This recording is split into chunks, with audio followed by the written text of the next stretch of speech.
buckle up, you bewildered bunch of wrestling behemoths.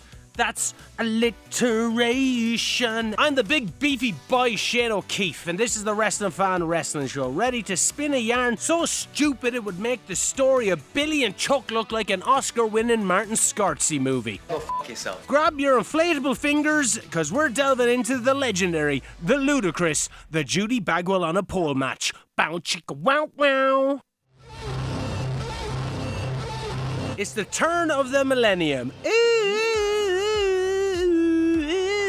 Millennium. A time when WCW was under the spell of the maestro of madness himself. I own WCW. Not Vince McMahon. No, Vince Russo.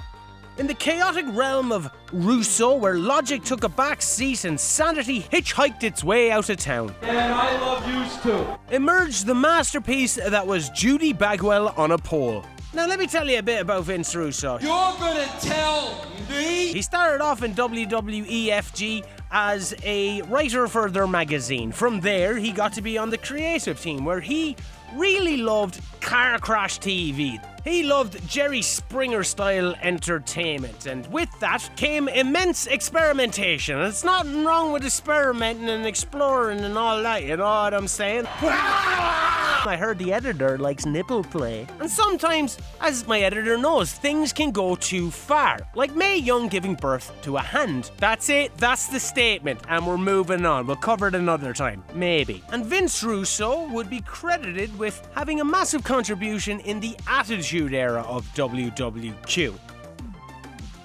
Now, the Attitude Era is one of the biggest booms in all of professional wrestling. Get it? It pretty much redefined what you know and love as wrestling. It went from traditional good versus bad into whatever the f*** this was. And Vince Russo and Vince McMahon, the two Vinnies, V squared, were big parts of that.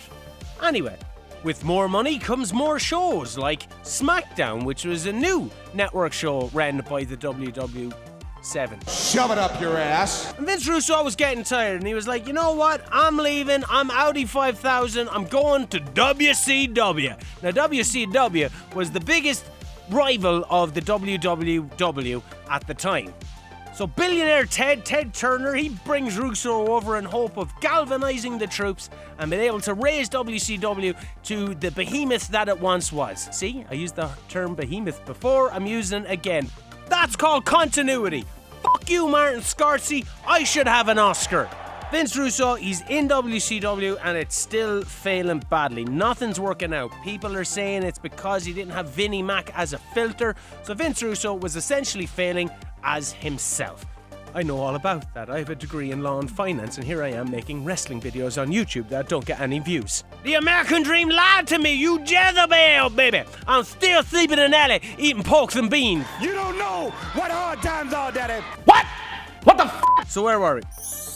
Oh yeah, okay, so Vince Russo is throwing shit at a wall, right? Seeing what sticks. He has two wrestlers, one's called Buff Bagwell, one's called Kanyon, and they're locked in a feud juicier than Vince McMahon's grapefruits. Under Russo's unhinged regime, he thinks Kanyon should take the art of psychological warfare to new heights by stalking Buff's dear mother, Judy. Side note, I thought Judy Bagwell was actually Judge Judy, and then when I seen it on WCW at the time, Cartoon Network, after 9 o'clock, I was like, that doesn't look like Judge Judy. This is a really bad impersonation. That's just me though. That's a me thing. So Kanyon's stalking Judy, and then he takes it a bit further. He just straight up Judy naps her. Russo unleashes this saga upon the world. It's like a Martin Scorsese movie with just body slams and power drivers. It's not just a match. It's the resolution to kidnapping and human trafficking in the squared circle. Only in WCW, my friends, where the absurd becomes a fucking shit show. So the match is advertised as Judy Bagwell on a pole. What does Kanyon do? Well, he drives to the ring with Judy Bagwell suspended on a forklift. Because how are you going to get Judy Bagwell on a pole? Wrestling has a history of like shark cages. Maybe you could have used that, but no. Judy Bagwell on a pole. I suppose the forklift has a pole, but she's not. It's a weird setup, okay? I think Kanyon eloquently explained that there wasn't a lot of poles in Canada. I couldn't find a pole that would hold that big, fat battle axe. And that's what's known as cheap heat. But like, can you imagine that scene backstage if we're all like meant to believe wrestling is real? Kanyon acquired a forklift, tied an elderly woman to it, and drove it to the ring as buff Big Bollocks Bagwell embarked on a quest to look for her. WCW Atlas Security was too busy walking Goldberg out to the ring, and Chris Jericho pointed this out. Why did Goldberg need all that security to stop people from attacking him? Well, he was meant to be badass. You just spear, jackhammer, 1, 2, 3, spear, jackhammer, 1, 2, 3, spear, 2, 1, 2, and then kick Bret Hart in the head and end his career. F*** you, Goldberg. Anyway, to make it even more fucking weird, enter David Arquette, former WCW champion and former husband to Monica from Friends, Courtney Cox. Yeah, when you're watching old reruns of Friends, even though I don't know if you're allowed to anymore because it's cancelled. No! Courtney Cox Arquette. The Arquette of that Courtney Cox Arquette is David Arquette, and he's a right? And another thing, while I'm on that tit Arquette, here's a word from today's video sponsor.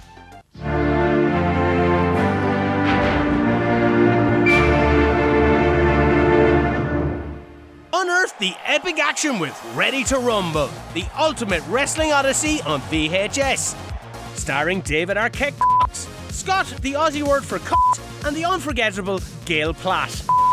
You're asking what's the plot? Well, you can get ready for a smackdown of epic proportions with the cult classic Ready to Rumble on VHS, where you're joining best friends Gordy Boggs and Shawn Dawkins as they take their sewage truck adventures to the next level to rescue their wrestling hero, Jimmy King, who's after losing his title to Diamond Dallas Page. What's the special features, you ask? Well, it's a VHS, so fuck all, bastards. Making it an absolute must-have for all ye wrestling nerds with money. Relive the glory days of wrestling on VHS. Don't miss out and own this significant piece in wrestling history. Right, back to the video. Buff, armed with a blockbuster bravado, that's his finishing move, I'm loving the bees today, he fights off the bizarre trio and he secures the victory, thus saving his mother. A triumph, albeit in the weirdest of ways. Vince Russo was somewhat known as a mastermind behind the whole on-the-pole stuff, an orator of absurdity. He had a Viagra on the pole match, leather jackets on a pole match, piñatas on a pole. Russo's pole obsession rivals a dog's fixation on its tail, but the Judy Bagwell on a pole forklift match? That's the cherry on top. The piece La Resistance. Editor, they were a tag team in WWE. Put them in there. An opus of oddities. The oddities were also an Attitude Era faction. Put them in there. I'm dropping bombs, son. So that's it. I'm done. This is driving me insane. Clown Posse. Boom. Yeah, another wrestling reference. Wrestling, though, where reality, it kind of takes a break and the on-the-pole spectacle becomes a chapter in the annals of the history of the sport, unfortunately. Until next time, keep those suplexes surreal and may all your storylines be as bizarre as a Vince Russo reality. Remember, it's all fun and games until someone gets hit in the face with a steel chair. Stay safe, stay sane.